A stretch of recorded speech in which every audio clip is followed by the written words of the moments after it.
ಅಖಿಲ ಕರ್ನಾಟಕ ಹಡಪದ ಅಪ್ಪಣ್ಣ ಸಮಾಜದ ಸೇವಾ ಸಂಘ ರಾಜ್ಯದ ಮೂಲೆ ಮೂಲೆಗಳಿಂದ ಇದು ಪರಮ ಪೂಜ್ಯರ ಒಂದು ನೇತೃತ್ವದಲ್ಲಿ ಈ ರಾಜ್ಯ ಸರ್ಕಾರಕ್ಕೆ ನಮ್ಮ ಮನವಿ ತಲುಪಬೇಕು. ಹಲವು ದಶಕಗಳ ನಮ್ಮ ಭರವಸೆಗಳು, ನಮ್ಮ ಬೇಡಿಕೆಗಳು ಏನಿದ್ದಾವೆ ಅದು ಈಡೇರಬೇಕು ಅನ್ನುವ ಒಂದು ಮನವಿಯನ್ನ ಇಟ್ಕೊಂಡು ತಾವೆಲ್ಲರೂ ಕೂಡ ಬೆಳಗಾವಿನಲ್ಲಿ ಬಂದಿದ್ದೀರಿ. ಚಳಿಗಾಲದ ಅಧಿವೇಶನ ಸಂದರ್ಭದಲ್ಲಿ ಮೊಟ್ಟ ಮೊದಲದಾಗಿ ಪರಮ ಪೂಜ್ಯ ಸ್ವಾಮೀಜಿಗಳವರ ಪಾದಾರವಿಂದಗಳಲ್ಲಿ ಭಕ್ತಿಪೂರ್ವಕ ಪ್ರಣಾಮಗಳನ್ನ ಸಲ್ಲಿಸುತ್ತಾ ಇಲ್ಲಿ ಬಂದಿರತಕ್ಕಂಥ ಎಲ್ಲ ಸಮಾಜದ ಎಲ್ಲ ಅಧ್ಯಕ್ಷರು, ಮುಖಂಡರು, ತಮ್ಮ ಸಮಾಜದ ಹಿರಿಯರು ತಾವು ಕೂಡ ಎಲ್ಲ ಬಂದಿದ್ದೀರಿ. ಇವತ್ತು ಸಮಾಜದ ಬೇಡಿಕೆಗಳು ಏನಿದ್ದಾವೆ, ಇವತ್ತು ಸಮಾಜದ ಬೇಡಿಕೆಗಳು ಸರ್ಕಾರ ಪೂರಕವಾಗಿ ಸ್ಪಂದಿಸಬೇಕು ಅಂತೇಳಿ ತಮ್ಮೆಲ್ಲರ ಬಯಕೆ ಇದೆ.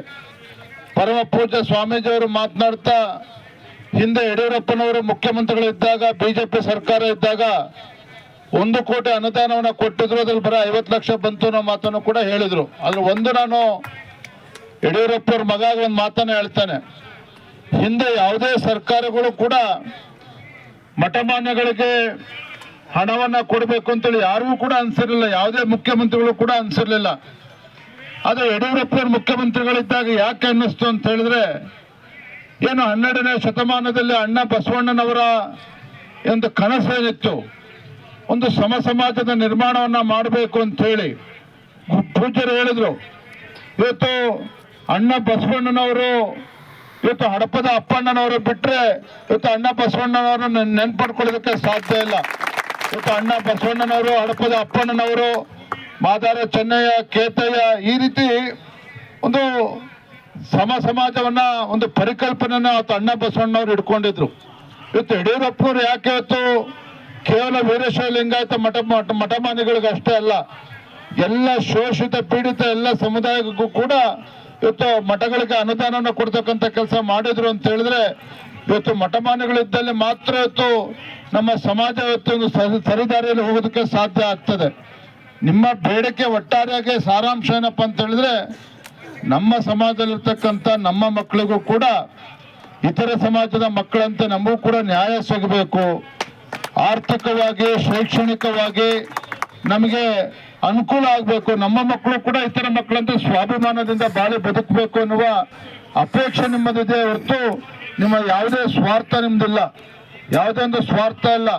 ನಾನು ಸಂದರ್ಭ ಒಂದು ವಿಚಾರವನ್ನು ನೆನಪು ಮಾಡಿಕೊಡ್ತೇನೆ. ಇತ್ತೀಚೆಗೆ ಮಂಗಳೂರಿನಲ್ಲಿ ವಿಧಾನ ಪರಿಷತ್ ಚುನಾವಣೆ, ನಮ್ಮ ಪಕ್ಷದಿಂದ ಯಾರನ್ನ ಅಭ್ಯರ್ಥಿ ಮಾಡಬೇಕು ಅಂತೇಳಿ ಚರ್ಚೆ ಆದಾಗ ನಾನು ಅದಕ್ಕೆ ಅಲ್ಲಿ ಇವತ್ತು ಸವಿತಾ ಸಮಾಜ, ಧ್ವನಿ ಇಲ್ಲದೆ ಇರ್ತಕ್ಕಂಥ ಸಮಾಜಕ್ಕೆ ಒಂದು ಪ್ರಾತಿನಿಧ್ಯ ಕೊಡಬೇಕು ಅಂತೇಳಿ ಕಿಶೋರ್ ಅಂತಕ್ಕಂಥ ಯುವ ತರುಣ, ಅವನಿಗೆ ಅವಕಾಶ ಮಾಡಿಕೊಟ್ಟು ಇವತ್ತು ವಿಧಾನ ಪರಿಷತ್ನಲ್ಲಿ MLC ಆಗಿ ಇವತ್ತು ನಮ್ಮ ಜೊತೆಲಿ ಇದ್ದಾರೆ.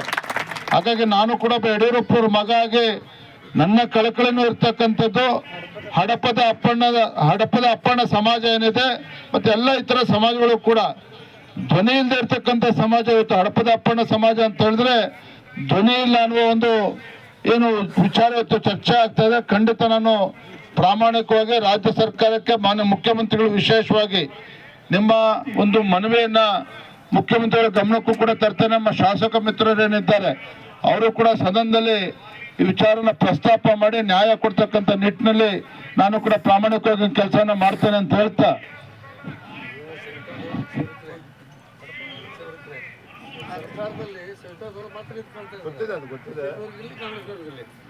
ಈಗ ಹಡಪದ ಅಪ್ಪಣ ಸಮಾಜನೇ ಬೇರೆ, ಸವಿತಾ ಸಮಾಜ ಬೇರೆ ಅಂತಕ್ಕಂಥ ಒಂದು ಮನೋಭಾವನೆ ಇದೆ.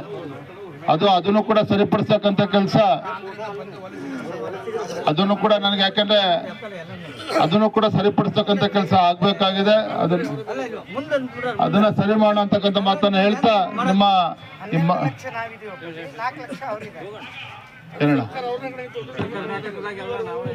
ಹಡಪದಪ್ಪನವ್ರಿಗೆ ಒಂದು ಲಿಂಗೈಕ್ಯ ಸ್ಥಳವನ್ನು ಯಾರೂ ಮಾಡಬೇಕಂತ 2 ಕೋಟಿ ರೂಪಾಯಿ ದುಡ್ಡನ್ನು ಮೀಸಲಾಗಿಟ್ಟು ಹಡಪದಪ್ಪನವ್ರನ್ನ ಒಂದು ಐಕ್ಯ ಸ್ಥಳವನ್ನು BS ಯಡಿಯೂರಪ್ಪ ಸಾಹೇಬರು ಒಂದು ಘಟಕದಲ್ಲಿ ಅವರು ಮಾಡಿದ್ದಾರೆ. ಮತ್ತು ಕಲಬುರಗಿಯಲ್ಲಿ ಕೂಡ 50 ಲಕ್ಷಗಳನ್ನು ಕೊಟ್ಟು ಹಡಪದಪ್ಪನ ಅಧ್ಯಯನ ಪೀಠವನ್ನು ಕೊಟ್ಟು ಮಾಡಿದ್ದಾರೆ. ಮತ್ತು ಬೊಮ್ಮಾಯಿ ಅವರ ಸರ್ಕಾರ ನಮ್ಮ ಹಡಪದಪ್ಪನ ಅಭಿವೃದ್ಧಿ ನಿಗಮ ಘೋಷಣೆ ಮಾಡಿದೆ. ಮತ್ತು 3 ಕೋಟಿ ಅದೆಲ್ಲ ನಾವು ಪ್ರಸ್ತಾವ ಮಾಡಬೇಕು. ಇವತ್ತು ಬಿಜೆಪಿ ಸರ್ಕಾರ ಇದ್ದಾಗ ಯಡಿಯೂರಪ್ಪನವರು ಬಸವರಾಜ ಬೊಮ್ಮಾಯಿ ಅವರು ಮುಖ್ಯಮಂತ್ರಿಗಳಿದ್ದಾಗ ಏನು ನಮ್ಮ ಸಮಾಜಕ್ಕೆ ಅನುಕೂಲ ಮಾಡಿಕೊಟ್ಟಿದ್ದಾರೆ ಅನ್ನೋದನ್ನು ನಮ್ಮ ಮುಖಂಡರು ನೆನಪು ಮಾಡಿಕೊಟ್ಟಿದ್ದಾರೆ. ಆದರೂ ಕೂಡ ನಮ್ಮ ಇನ್ನೂ ಕೂಡ ಬರೋ ಬೇಡಿಕೆಗಳು ಏನಿದ್ದಾವೆ ಅದನ್ನು ಮಾನ್ಯ ಮುಖ್ಯಮಂತ್ರಿಗಳ ಗಮನಕ್ಕೆ ತರ್ತೇನೆ, ಪ್ರಾಮಾಣಿಕ ದುಡಿತೇನೆ ನಿಮ್ಮ ಪರವಾಗಿ ಅಂತೇಳಿ ಸಂದರ್ಭದಲ್ಲಿ ಹೇಳ್ತೇನೆ.